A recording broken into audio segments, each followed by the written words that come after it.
think I'm interested on a damn phone call with you over a radio and sitting here and throwing all the good out with the dishwater. You have got to be smoking something over there this morning. I'm not. And I really don't, and I don't even want our listeners to listen to me, to talk about this is not your job. Your job isn't to let me go over all the reasons that I did something and I'm sorry that I did it. That's not your job. Well, my job is to ask why. A job, or I'll get somebody else to ask these questions, man. Jerry, we're just.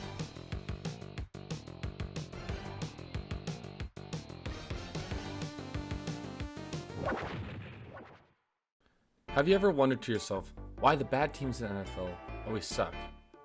Well, the answer to that question can be a lot of things, but most of the time, it's a team's incompetence, and it can be traced back to ownership. While coaching, players and management are often considered the primary drivers of a team's performance, NFL ownership plays a much larger and underestimated role in shaping a team's success than many people might think. From financial resources to strategic vision and leadership, the decisions made by NFL owners have profound impacts on teams' abilities to succeed long term.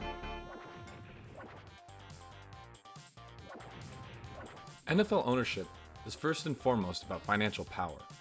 The resources that owners can inject into their teams through stadium development, player acquisition, and other investments directly impact a team's success. A team with wealthy ownership has the means to pay for top-tier players, coaches, and state-of-the-art facilities. Conversely, poorer or less unified ownerships can hinder a team's ability to attract the necessary talent, support staff, or infrastructure to remain competitive. For example, some of the wealthiest NFL owners, such as Art Rooney or Robert Kraft, have consistently shown willingness to invest into their teams. This financial commitment has allowed teams to acquire and retain talent, build and maintain training facilities, and continue to have high standards of success. Teams with ownership groups that are less willing to be able to spend can find themselves at a disadvantage when it comes to retaining their star players. Bengals! If you haven't figured out from my joke just then, let's take a look at the Bengals and Mike Brown. For example, he is a notorious cheapskate. He routinely neglects many aspects of his team, first being player acquisition. It's no secret that the Bengals have not really signed top-tier talent in free agency, instead opting to go with cheaper options. Even when they have talent, they don't do a great job of keeping their star players around. Brown has been known for delaying or offering smaller contract extensions to players. For example, one being Jesse Bates, who's one of the best free safeties in the league, and probably this offseason will be T. Higgins, who again is one of the best receivers at his position. He's also cheap when it comes to coaches. Anyone remember Marvin Lewis? Well, he was the Bengals coach for about 15 seasons, and they had nothing to show for it. Absolutely nothing. Not even a playoff win. Brown also barely invests in his team's facilities. Famously, the Bengals did not have an indoor practice facility until 2022. We should keep our eyes on. And it's not that the Cincinnati Bengals are actively trying to build an indoor practice facility. Hey, let's go, CT. Hey, let's go. Bengals becoming an adult franchise. Yeah, hey, you're becoming $1 billion industry. Here we go. Hey, you're going to catch up to the rest of the world like 1995. Woo! Basically, every team that plays in a colder weather environment has had one for ages now. It's no surprise that the Bengals have been a joke franchise for a while now, and while they've had success lately, they won't be able to sustain it due to their owner's incompetence. Now, while spending money can be important, it's also important that an owner doesn't spend money willy-nilly on things that they don't need. This is where having a complete strategy is another aspect of being an NFL owner that, surprisingly, not a lot of owners are very good at.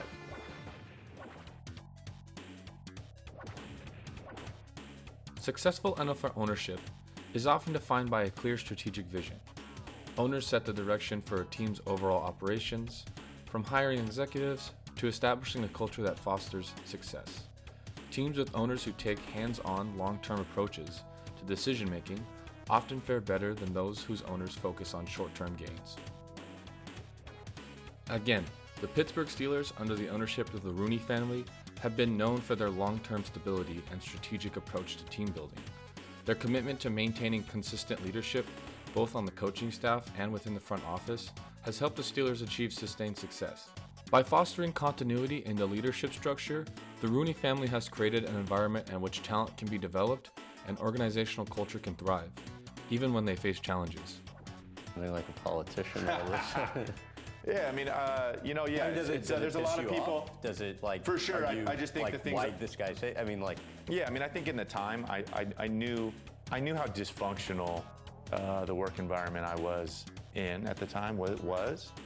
But as a young player, three head coaches, 7 offensive coordinators, 17 different starting wide receivers over the course of 7 seasons. I mean, in order for anybody to have success, you have to have stability, and you had none of that.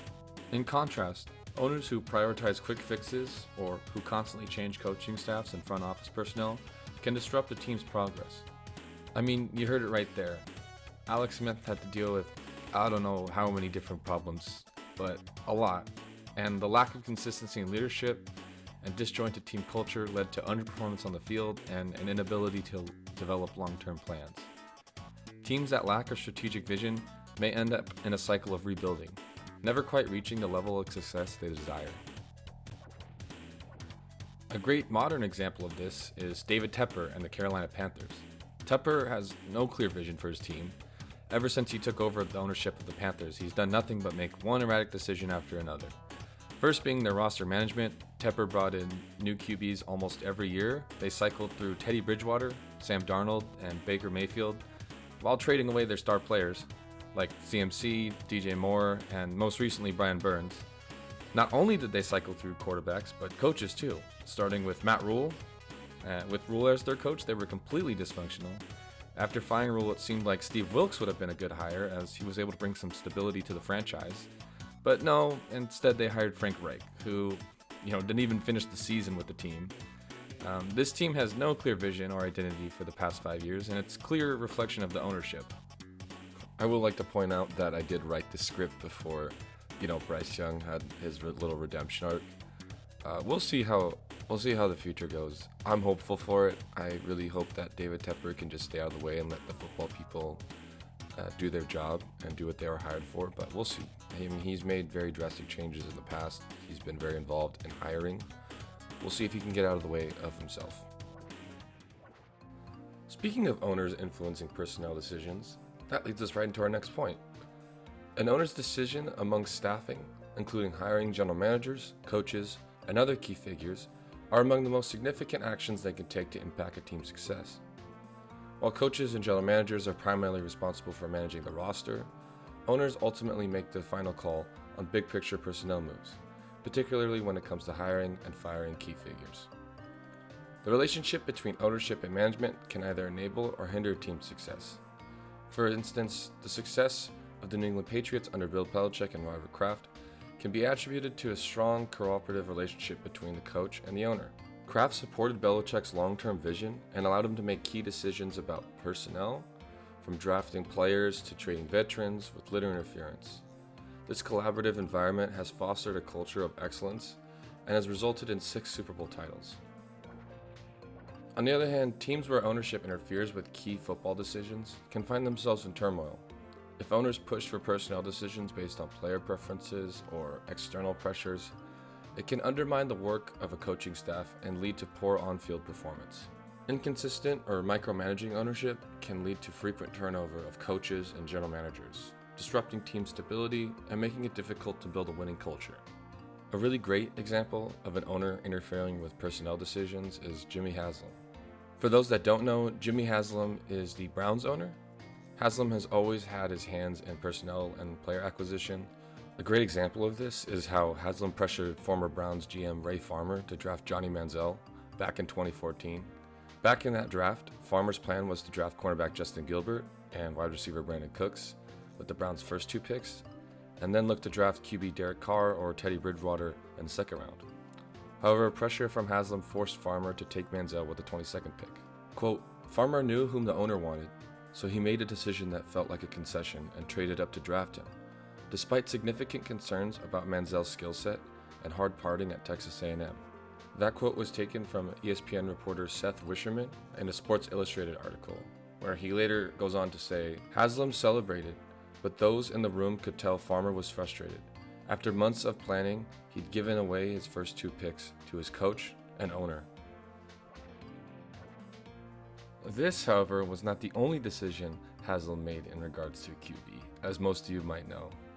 Most recently, Haslam pushed for the Browns to trade for quarterback Deshaun Watson. The Browns pursued a trade for the QB despite knowing the allegations that were attached to him. On top of this, Haslam also approved of making the contract fully guaranteed. This is not only proven to be wrong, but the trade has had disastrous effects on the Browns organization as a whole, setting them back and possibly putting themselves in another rebuild.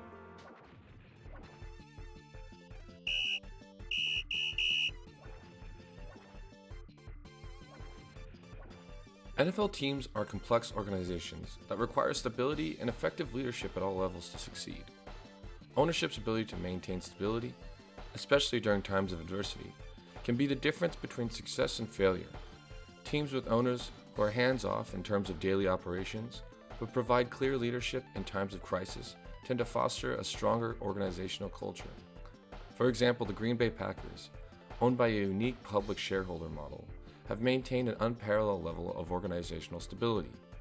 The ownership structure, combined with a consistent approach to team management and player development, has allowed the Packers to maintain competitiveness despite fluctuating rosters or even coaching changes. Even in challenging years, the stability in the front office and coaching staff has allowed the Packers to continue to compete for the playoffs consistently. Falcons fans, you might be like, this is crazy, this is nuts. I mean, how crazy can you get? Well, the Jets are holding your beer. But we're talking about, I guess, a very mature boy, okay? Yes. Because Woody Johnson, his father, who owns a franchise, there's only 32 of them, owns an NFL team that everybody on earth is looking to buy, looking to own. He has a 17-year-old boy, I guess, just making decisions, giving speeches, on the phones on draft day for the undrafted free agents. That the owner of the New York Jets, Woody Johnson, is in fact making decisions on the roster based on a player's rating in the Madden video game. The Jets had targeted Jerry Jeudy for acquisition from the Denver Broncos, and Joe Douglas and George Payton, the general managers of the Jets at the time, and now currently of the Broncos, had a deal, and Joe had to call up George and let him know that the deal was off because Woody Johnson had found out, I believe the article says through one of his kids, that Judy's Madden rating was not up to snuff. This can't be real. In contrast, teams with unstable ownership or frequent changes at the top can struggle to maintain this continuity. When ownership is in flux, or when a team changes hands frequently, it can create an environment of uncertainty and frustration. The uncertainty can bleed into the locker room, affecting player morale and performance, as players and staff may question the team's future direction. The Jets are all of these things. Just this past year, there have been many stories about Woody Johnson and just how unstable the Jets are as an organization, like how Johnson let his sons influence draft decisions. He floated the idea of maybe the team should bench Aaron Rodgers just to see how people in the building would take it, or how he blocks trades for players because their Madden ratings were too low. The instability at all levels, from the front office to roster management, have almost guaranteed the factory of sadness that is the New York Jets football team.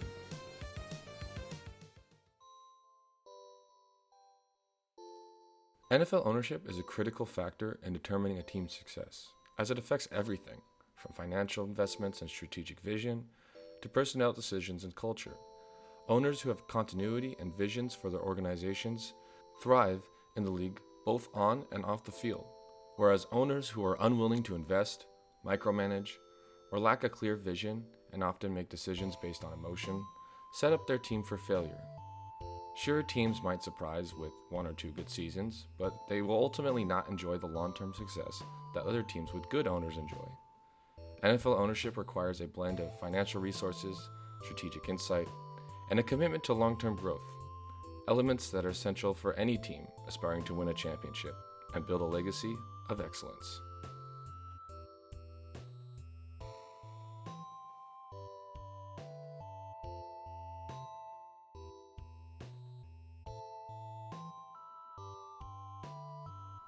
For those that have made it to this point of the video, thank you so much for watching. I know it's been a few months since the last video I posted, I've read all the comments. If you did comment and you're back, thank you for the comments. They really helped me with my editing. And I just started a new job, and I've been gone for like a whole month. So I just got back now.